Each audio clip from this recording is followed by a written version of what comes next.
آسانی سے مختار احمد بھائی جی، اور میں اس وقت موجود ہوں قومی عجائب گھر کراچی، جو کہ سپریم کورٹ اور دوسری طرف ایس ایم کالج اور سندھ سیکریٹریٹ کے ساتھ ہے۔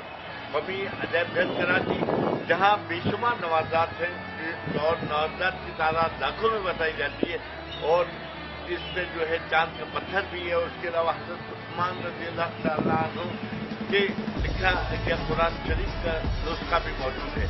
اس کے علاوہ یہاں 10 گیلریاں ہیں، اور 10 گیلریوں میں جو ہے قدامت کے لحاظ سے جو ہے ایک سے بڑھ کر ایک چیزیں موجود ہیں۔ آئیے میں آپ کو لیے چلتا ہوں کہ قومی عجائب گھر کراچی میں کیا کیا ہے، اس حوالے سے آپ کو ابھی تفصیلات بتاتا ہوں۔